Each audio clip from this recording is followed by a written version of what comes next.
Thomas, Amen, Kai, Irene, right here. Thomas, Amen, Kai, Irene, grace to you and peace. Also you. Now, why do I have that up here? No, it's a Greek. Great to me. Paul beginning his letter. And he may have something before that, he may have something. Because usually it's grace to you and peace from God our Father and our Lord Jesus Christ. Usually that's how it is. Sometimes he'll put the God and Jesus Christ before. This is from Paul and Sylvanus and whoever, and then he'll throw in God and Jesus Christ, and then he'll just say, I think this is in First Thessalonians. He'll say, just grace to you and peace. So that might be a saying we'll do from time to time. An Old Testament one I want to throw up there that some of you hear often in worship services, and I wonder if you know that that's biblical. We'll find that out. That's another.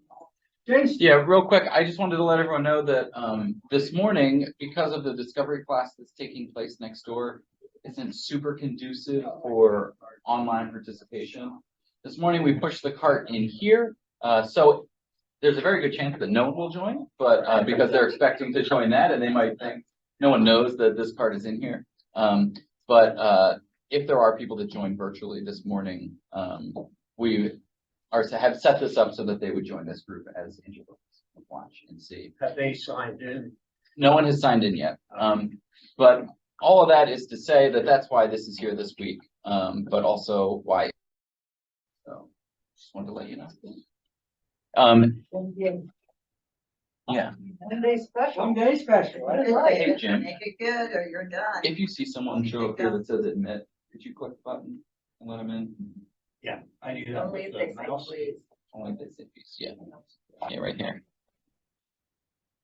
No one's joined yet, so anyway.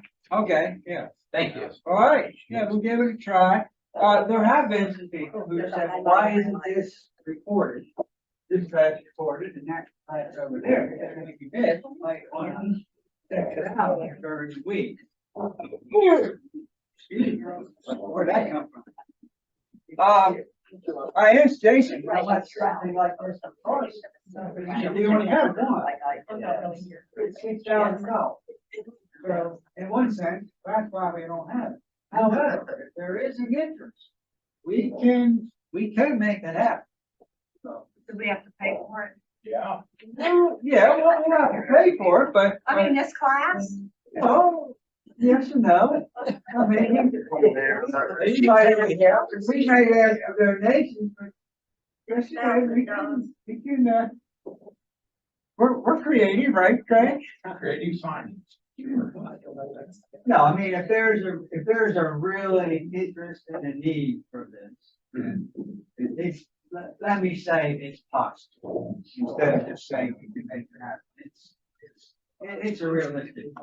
So let me know, or whatever. There's people have come up to me when they've had to miss and say, boy, I wish I could.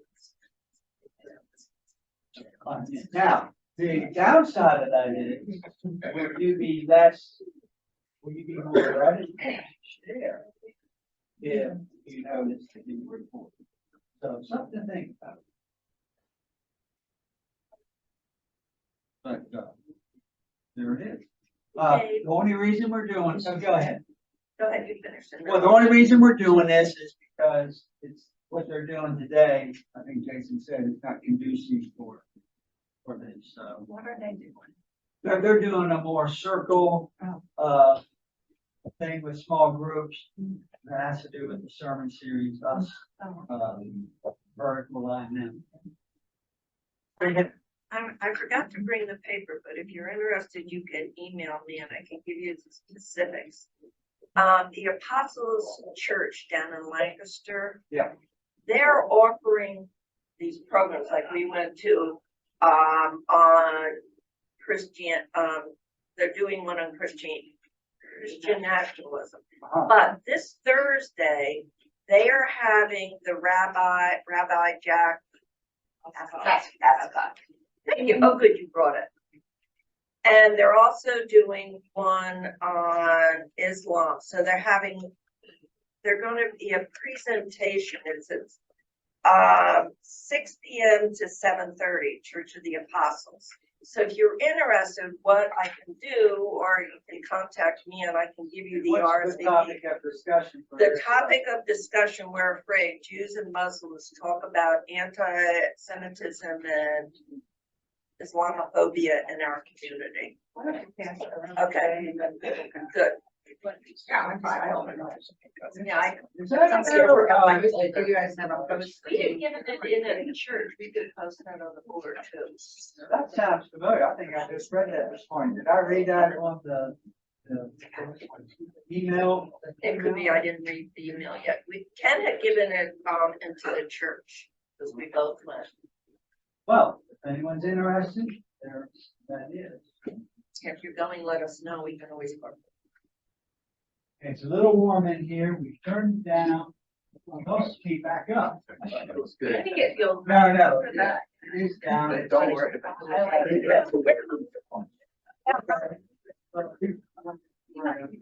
Yeah, Okay.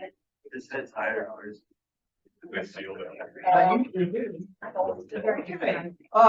The formation of the New Testament. And we've been working on this for about a month, maybe a little bit more than that. And hopefully we can finish that today. And we've been talking about how the New Testament has been formed through various stages. There's a compositional stage, and basically, if you're going to have an authoritative collection of writings, they have to be written first and composed.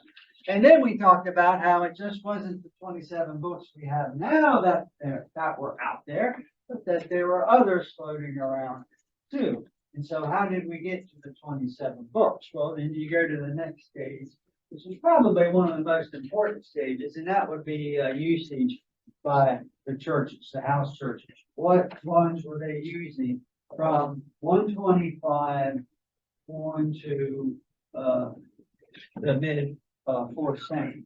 And those that were being used the longest and that withstood the test of time were the ones that remained standing by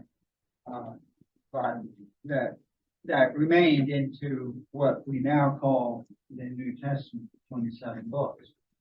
And then out of beyond the usage stage, which continued on, we went from individual documents floating around to collections. The Gospels started to be collected. The letters of Paul were collected. And then the general epistles were collected. And then when we get to the last phase, what happens is that's when the collections start coming together. Because during the collection stage, these collections of the Gospels, the collection of the letters of Paul, and the collection of the general epistles, they were being circulated separately, simultaneously, but separately. And then once churches started bringing those together, that's when they started to have a longer list. Hey, we've got something.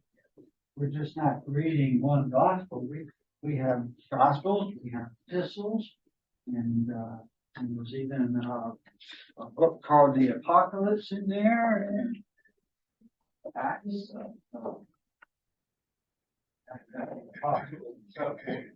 So that brings us to the listing stage, and you have your handout. I know we ran out, so hopefully we can share and all of that. But we'll go to the last page of the handout, the back of the handout.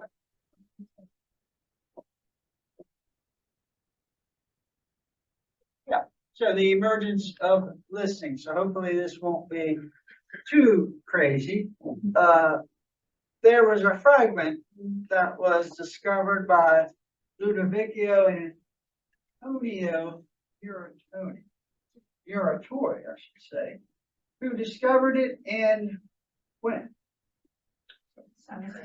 That is wrong. Didn't catch that. It was the 18th century. How I got that? Well, I think I know. It's 1740, so somehow the seventh got in there. But that should not be there. That should read. So cross that out. Put the 18th century. This is a fragment that was discovered in the 18th century.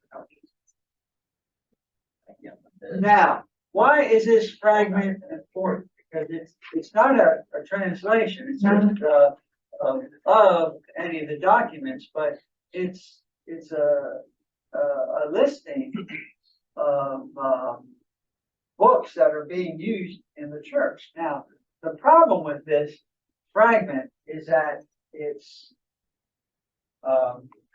it's not completely readable. It's been damaged. So there are some parts that you can read and then some parts you can't. So when we come to Luke and John in this fragment, it's clear it's in mid-sentence. That there was something before that. They can't take it out. But scholars have concluded that at this time, where are we here? Yes, sir. Oh, yeah. And that's a problem. Some date this anywhere from 190 CE to 350 CE.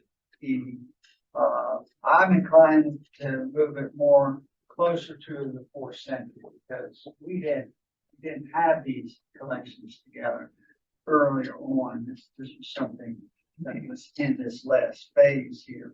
So it begins with Luke and John in mid-sentence, and a lot of the scholars think that Matthew and Mark were there, even though we can't read it. And then it continues on.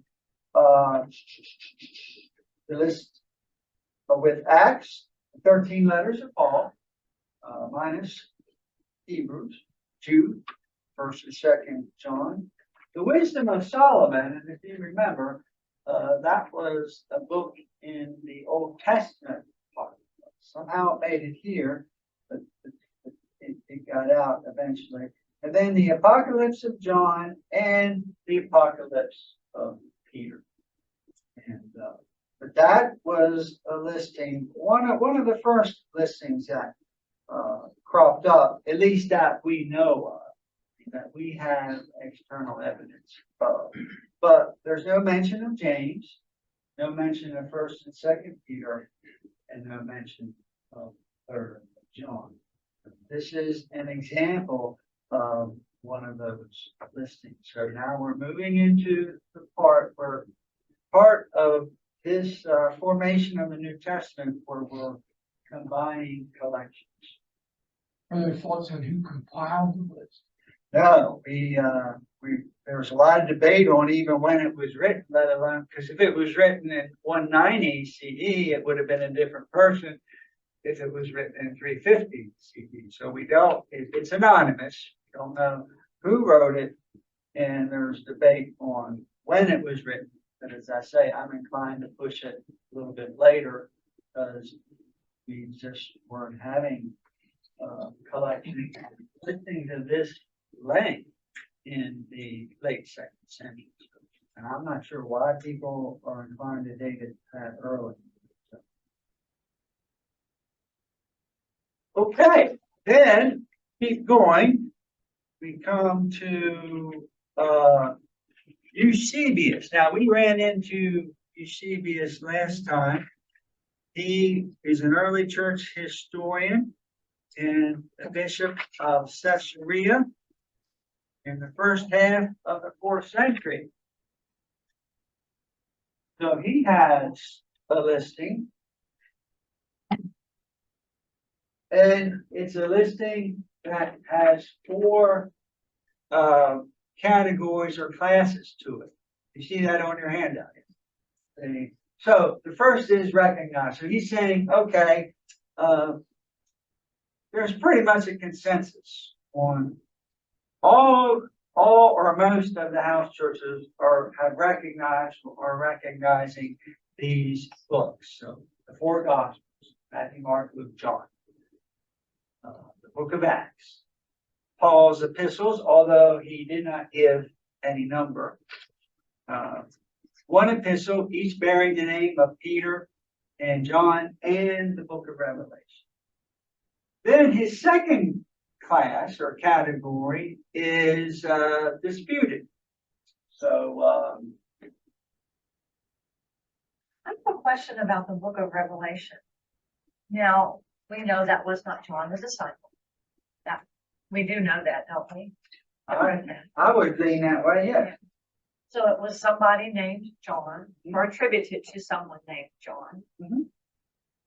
Um, John of Patmos. Yes, yes. That's all we know about the writer. So, And and people have speculated, but even This may be a I crazy- hate to interrupt you, but one thing I'll continue to say is, what does the text say? The text says John of Patmos, nothing else. Okay, right. Keep going. well, why? Why was it read? Why was it spread around? I mean, it's kind of very abstract and a little bit crazy. And so, I mean, what, do you know what the attraction was to the book of I Revelation? think I do, yeah. And we did talk about that, and that was a while ago, so I don't expect us to remember that unless, can anybody else answer that? I think it was directed toward a persecuted church. Yes. Persecution going on at this time. Okay, we think Revelation was written in about 95 AD during the reign of Domitian, who was really not nice. He was brutal to persecuting Christians. I mean, it was bad. So we call Revelation apocalyptic literature. Dualism between evil and good, and God and the devil, and all that. In a sense that you don't have it in the Hebrew Bible. You definitely have it cropping up, certainly in the book of Revelation. And it's bizarre imagery. And it wasn't meant to be a roadmap, in my opinion, to the end times. This was heavily metaphorical imagery. I like to tell the story. There's a maintenance worker on the college campus. He's reading the Bible, and a snooty professor walks by and says, "What are you reading?" He says, "I'm reading the book of Revelation." He says, "Oh, I bet you have trouble understanding that, don't you?" "Oh, no, I understand it perfectly. Jesus wins." So, in a sense, in a nutshell, that's what the book of Revelation is. Well, Jesus, you want to say wins, but it's all about power of God, power of Christ, and that's appealing. When you're being persecuted, you gotta have hope. Jesus is the hope. And it is an evil world. Yes, exactly. It's not Domitian. It's not, those people who are killing my neighbors, my friends, my family. So. I'm through a lot of people that take it pretty thoroughly. Oh, my. I Use think it that, as a roadmap. Well, that's why I threw in the roadmap thing, is because some people, they've been taking it literally for 2,000 years. And guess what? We're still here. And that's true until we're not. Until it happens. yeah, So I always say, hey, the second coming could come tomorrow. And so I think we're wasting our time by trying to figure all the dates out. And I know some people who think they're working with the book of Revelation and John Darby, even though they may not realize it. And, because John Darby was, a writer from England, he's the one who came up with dispensations and millennial stuff. You know, a lot of that is not biblical at all. And so people have done some very interesting and weird things. And I would say some damaging things in the book of Revelation. Every church I've gone to, someone says, you teach a class on the book of Revelation, and they have these really far out ideas that they've been exposed to that to some degree are damaging. So okay. The book of Revelation, it's heavy on imagery. I have taught it, and maybe we can go through it at one point, but if that's what the class wants to do. But it's a difficult book, but there are some good commentaries out there. And the last thing I'll say before I'll let you jump in is that, surprisingly enough, and I haven't done a lot of work on this, but in the last 2 or 3 years, books have been coming out where they're connecting nonviolence to the book of Revelation. Wow. Really? Yes, nonviolence. And we'll have to get into that at some point. And that may be our way into it. Well, let's do a whole class on the book of Revelation.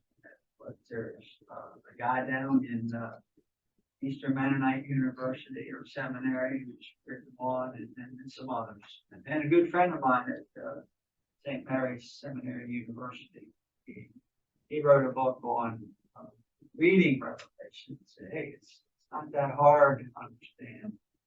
Although when you read his book, he uses some terminology we're not used to, but he throws in the nonviolence. It can really cause problems if you have friends or family members who ascribe Absolutely. to those kinds of beliefs. We're having a big family reunion at the end of May. We rented a very expensive place, and my brother is certain that Jesus is coming in 2024.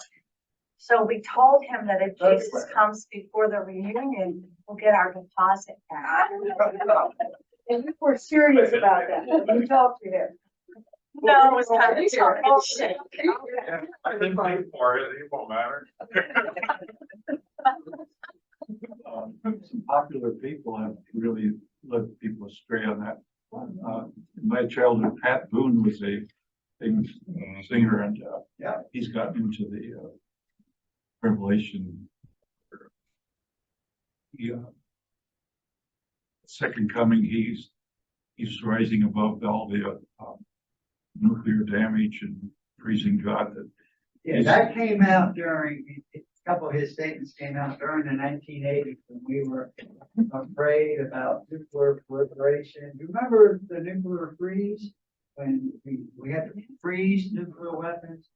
Pat Boone came out, he said, chills run up and down his spine when he thinks of him going up to the heavens and the rest of us or whoever down here crying or whatever, but not having a good time. So yeah, they get in that. So there are some popular persons, and I guess I've never taken that too seriously. My parents read the Left Behind series and thought that was how it was going to happen. Yeah. Like it was, I was like, and I was like, oh really? Okay. I was yeah. They gave me the Left Behind for Kids series, and I was like, oh wow. Yeah. Now I've had people read the Left Behind series in churches where I've served. They say, hey, this is on the up and up. I mean, so I read the first 2 books, and I don't know.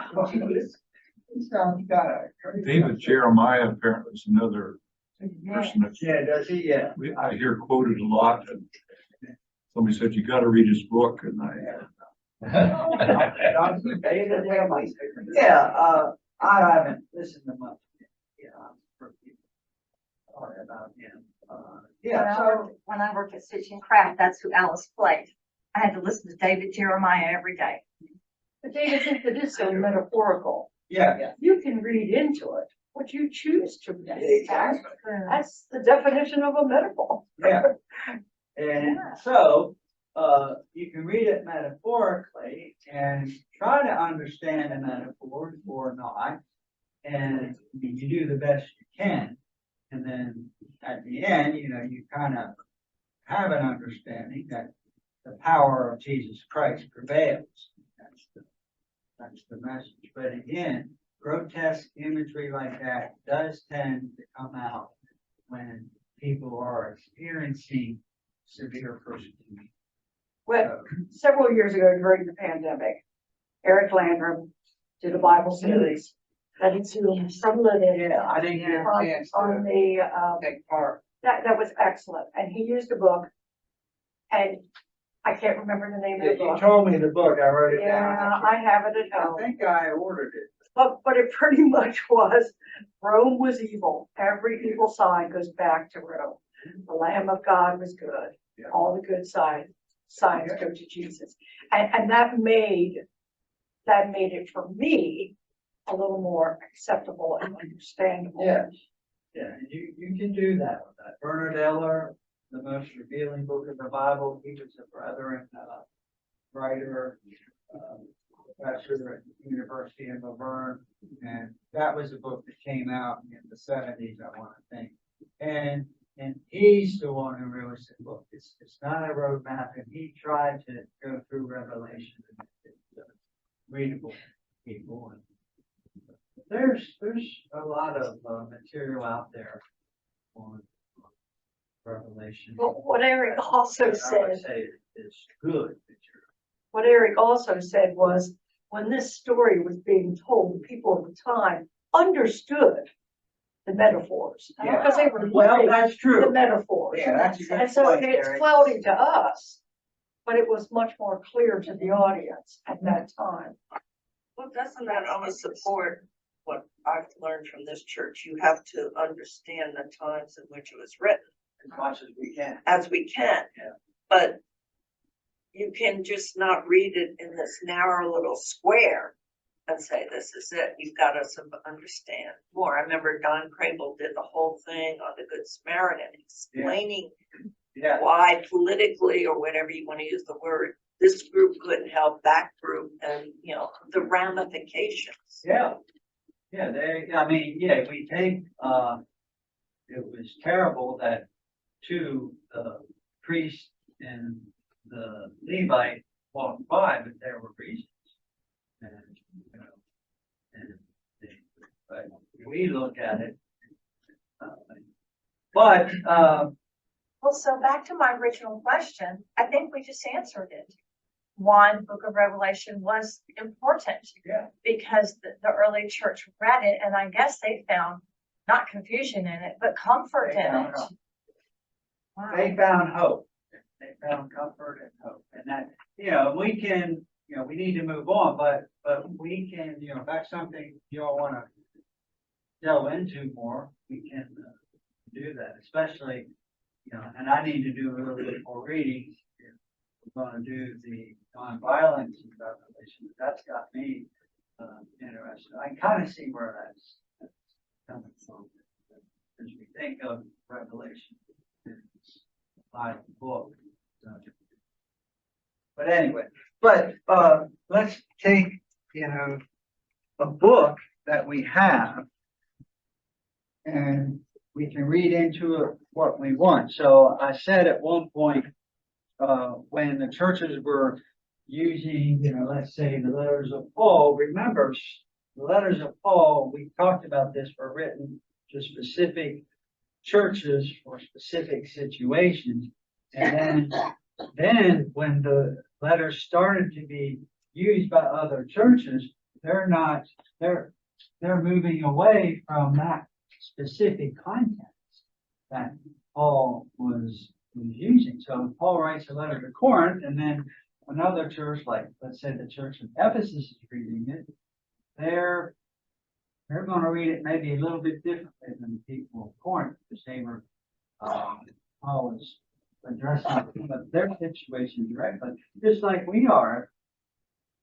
We'll read the book of First Corinthians today, so we're not there. Paul's not talking to us specifically like he was then, but the book lives on. So, in a sense, Paul is talking to us as much as, but as Peggy said, we have to go back and understand the context as much as we can. There's some we won't understand, but as much as we can. And then say, okay, what in the letter of First Corinthians is helpful to us, applicable to us? I want to be a follower of Jesus. How can Paul's letter help me?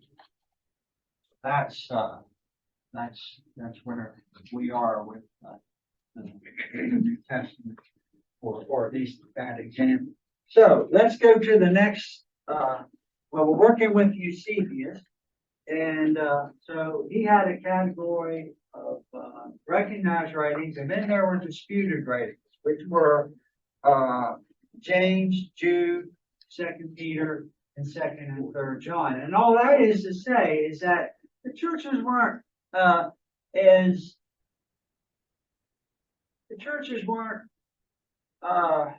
as agreeable or didn't have as much of a consensus as they did on the recognized letter. Some were using it, some were saying, well, we're not sure. But eventually, all of these, James, Jude, 2nd Peter, and 2nd and 3rd John, became universally accepted. But there were some who were disputed. And then his third category is that of spurious. So the Acts of Paul, Shepherd of Hermas, the Apocalypse of Peter, the Epistle of Barnabas, and the Didache, those books just lacked, for some were popular early on, but they just lacked authenticity or validity. The church couldn't make connections to those books with the apostles or to Jesus himself. So there was difficulty with some of those books that were floating around. They weren't necessarily heretical, but some of these books were written later, and then they might put Peter's name to it, and that was suspect because they knew this was written later. Because we know back in those times, if you were able to connect it to a name of authority, that document could carry authority. Today we call that plagiarism, but that wasn't the case back then.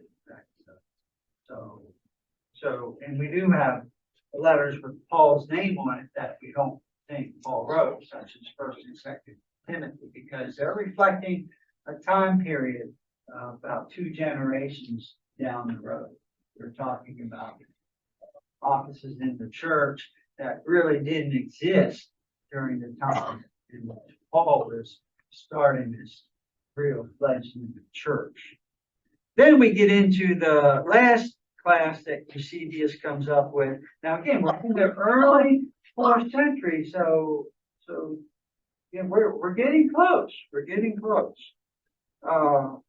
But these are heretical writings. We talked about the Gnostic Gospels, the Gospel of Peter, the Gospel of Thomas, the Gospel of Matthias, the Acts of Andrew, and the Acts of John. Those are the ones I have listed there. There are more, but we have some Gnostic writings, and we have some writings that were just considered heretical. They were just too far out. And we talked about how in the Gnostic Gospels, like Thomas and Peter, the humanity of Jesus was very important to the early church.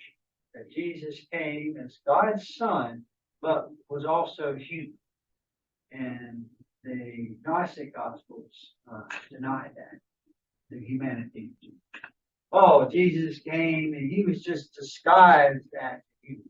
And he appeared to have died on the cross. And my favorite one is Uncle Thomas, when he walked on the beach, he didn't leave footprints in the sand, so the early church couldn't handle that. The humanity of Jesus was very important. So it wasn't just that Josephus said, these are heretical. People were in agreement.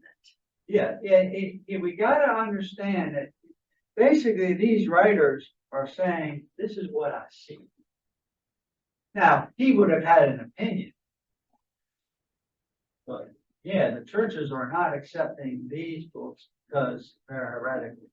And the churches are not accepting these books because they're not seen as authentic. The churches seem to be disputing, the book of James and Second John, and but the books that seem to be accepted the most would be under the right. When you say that the church accepted, who are the personalities that made the decisions? Well, we've been talking about that.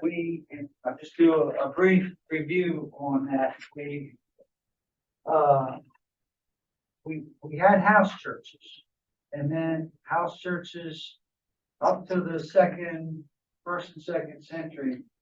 The early church were meeting in house churches. In the third century, they were starting. They couldn't build buildings, but they were able to get around that by acquiring houses, a house to meet in. So they would buy a house collectively, and then they would meet in this house, or someone would donate a house. They would meet there. And then it's when Constantine adopted Christianity as the official religion of the Roman Empire that they started building. So, to answer your question, Ray, there would have been leaders of these house churches, and the largest ones like Antioch, Ephesus, and Alexandria in Egypt, and Rome. Those leaders probably would have had a bit more authority than others. So the leaders had some weight, but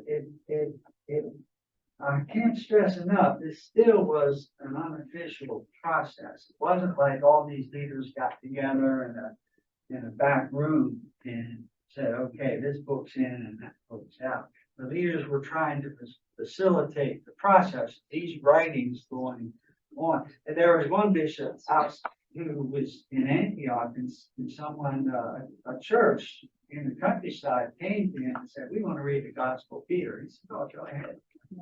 He read the Gospel of Peter. He said, no, you can't read that. Because that's, so it's not to say they didn't have, that was a Gnostic gospel. It denied the humanity of Jesus. And once he read it, he said, no, we can't have that. So they had some weight, but it wasn't dictatorial. It was a process. I haven't been to a whole lot of these. I'm curious, have you talked about the Council of Nicaea? We have. Like, is that, okay, I haven't, but it's come up. okay. Yeah. Was the Council of Nicaea where they codified the books that are in the Bible? That was my No, understanding. That's No, what I thought too. that is not, I mean, there's a problem with that. But no, the Council of Nicaea did not.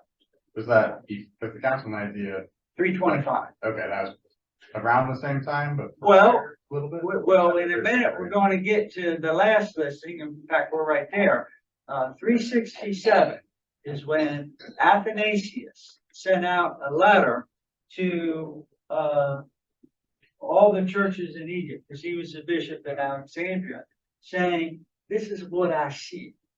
And he wasn't saying, these are the 27 books.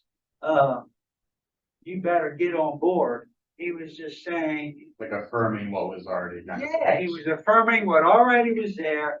And now the Council of Nicaea did some other things. There was this big notion of whether God and Christ were of the same substance. That was the major agenda at that meeting, and there was a lot of contention on that one.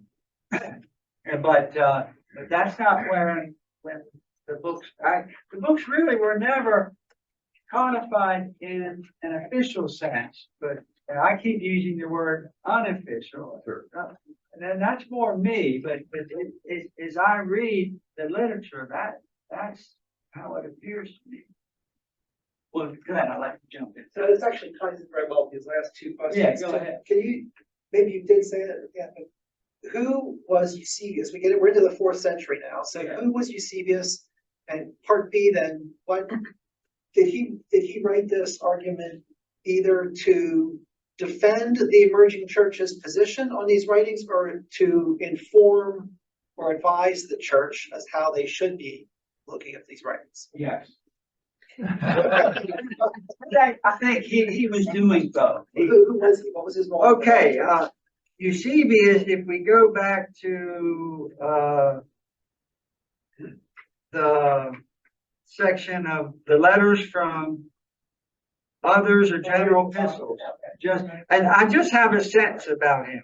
He was a church historian and he was bishop of Caesarea, so he was a leader. And he would have been an influential leader. So what he's writing here is carrying some weight. But it's also, so he is making an argument, but at the same time, I think, Glenn, he's saying, this is what I see. The recognized writing. So he's taking all the writings that are out there and he's trying to put them into 4 categories to try to make sense. Okay, there's the recognized writings, they're pretty much universally accepted. There are some disputed writings that have a good deal of acceptance, but there's still talk. Then the last 2 sections, spurious writings and the hereticals, those were pretty much, they were out there. And some may have been accepted at one time or been used by the church at one time. But he's saying, number 3 and number 4, they're dropping off. They're dropping off. I was gonna say, I think you and I talked about this, and I'm not sure if I raised it, but last week I was interested in the term bishop that's being used. I see it as a very formal term for a church elder of a source.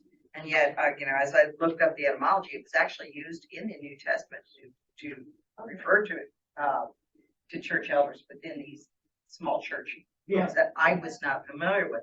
So when this was new to me in that the term bishop did go back so far that it was not necessarily a true sign of the organization of the structured Catholic Church.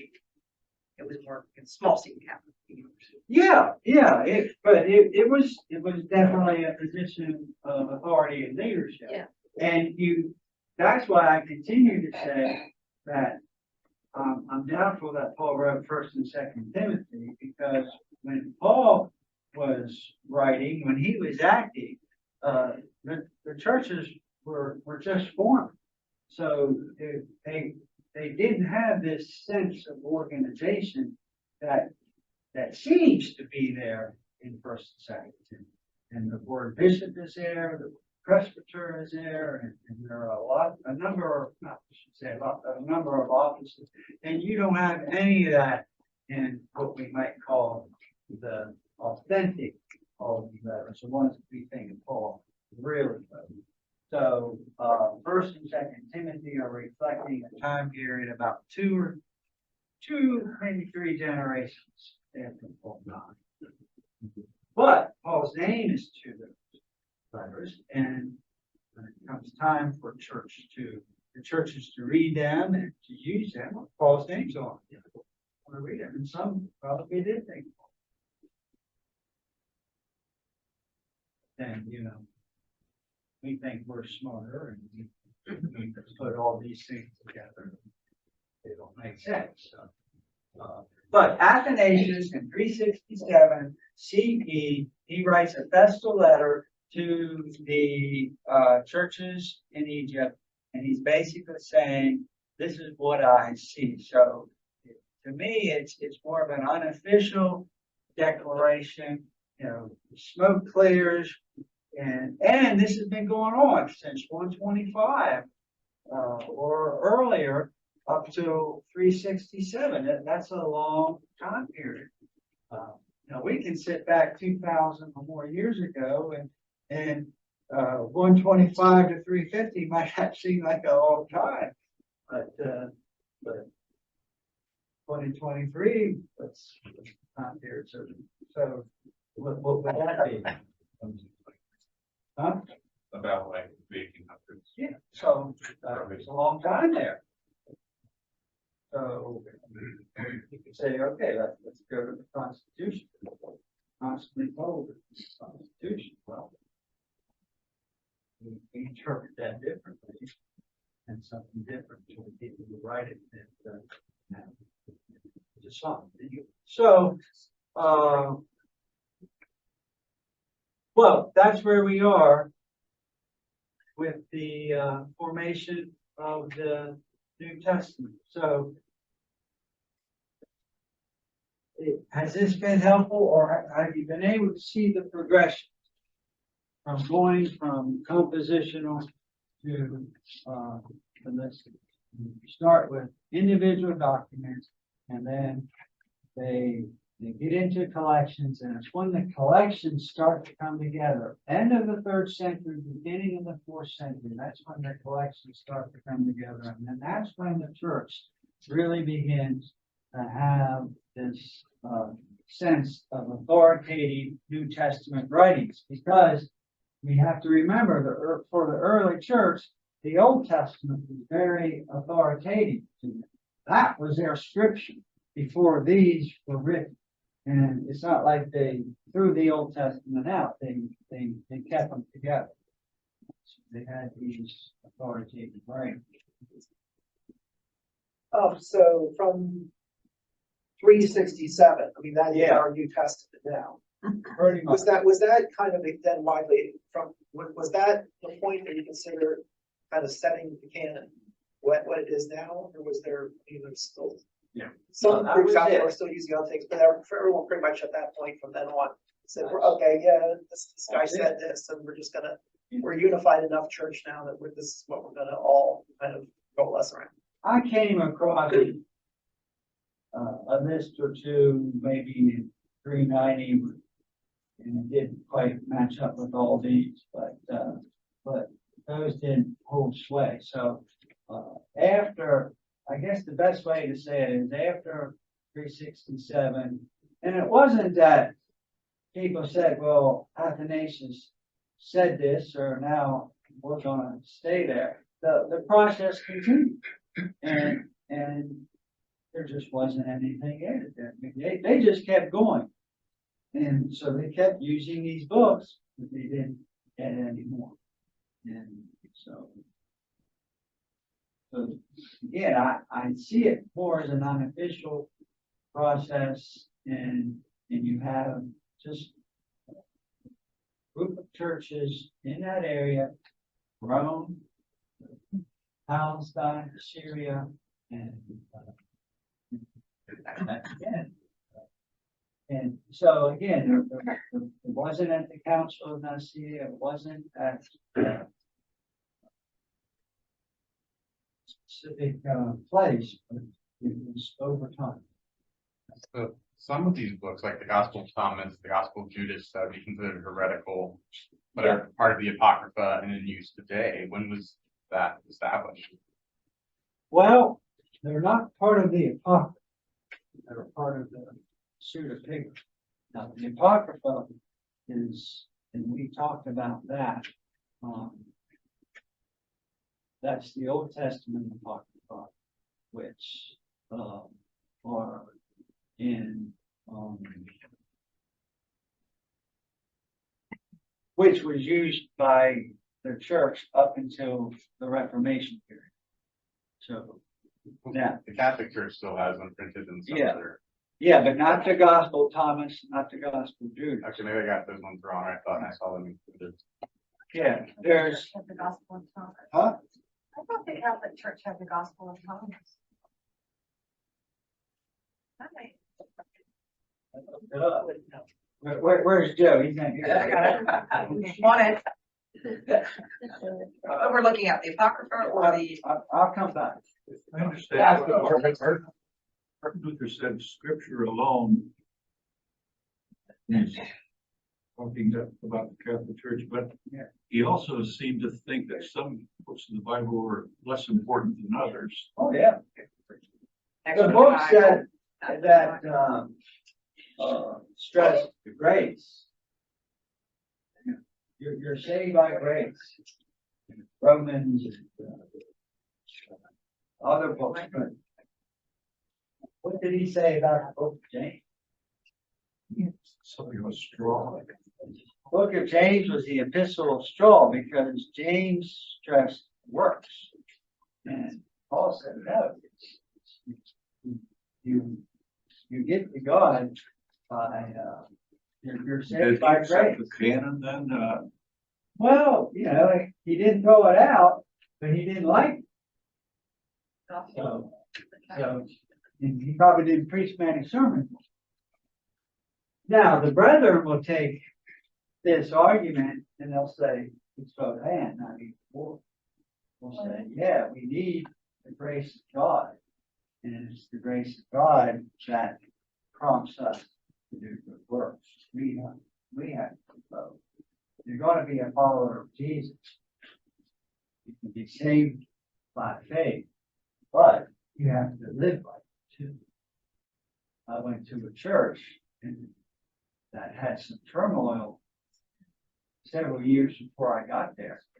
And they had an interim come in. And he said, if you're going to be Christian, if you're going to call yourself Christians, you got to start acting. And he hadn't signed covenants. Not everyone signed it, but a lot of people did. And when I got there, they were pretty healthy. And so my job, and when they would start to get into old behavior, I said, do you remember 5 years ago when this was going on and that was going on? Yeah. You want to go back there? No. Well, then we need to talk about this. And we did. And so my job was to keep them, you know, on track and keep them healthy. Out of that interim, got them in place. So, yeah. So the Gospel of Thomas is a collection of sayings. It is not included in the official canon of the Bible, but rather it is in the Nag Hammadi. Yeah. What's the Nag Hammadi? We talked about that when we talked about Gnosticism. In 1945, there were a number of books discovered. Nag Hammadi is a place in Upper Egypt, which is Egypt. And when those books were discovered, and that may be what you're thinking of too, I don't know, Jay, but when those books were discovered, the Gospel of Thomas, the Gospel of Peter, and a lot of the Gnostic books, that gave us a higher degree of understanding of the heretical movements that were going on, especially the movement of Gnosticism. And we did take a whole session on Gnosticism about secret knowledge and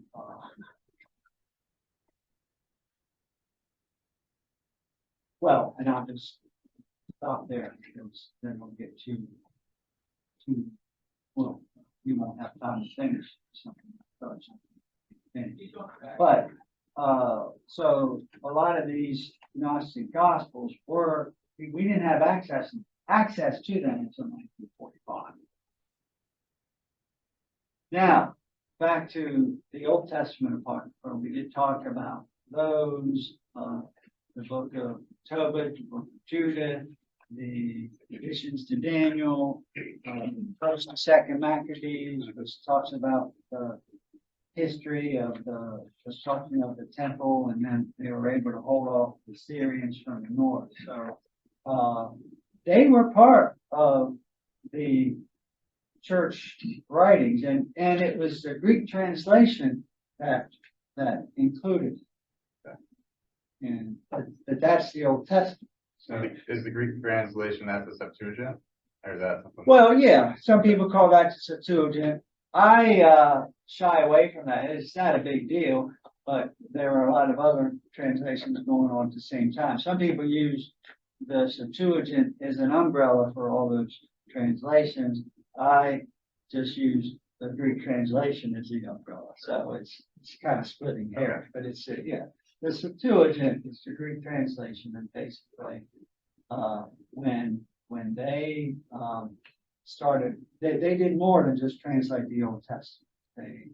They reordered the books, and they added some intertestamental literature, which is now the Apocrypha, which is accepted by the Catholic and Orthodox churches, but not, see, the Protestant Reformation said no.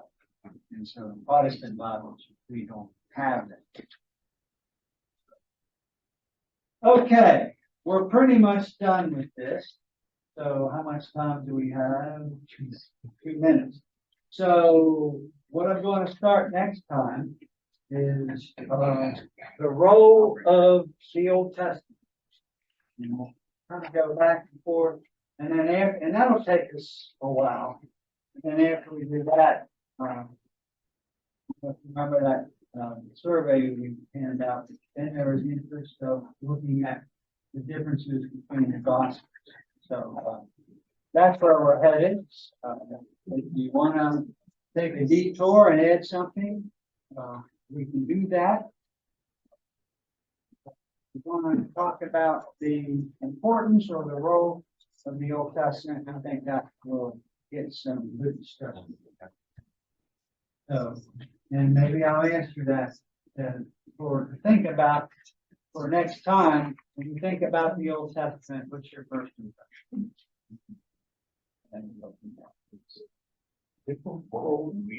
Yeah. Yeah. Okay. Congressman Menkai and Renee, grace to you and peace. Amen.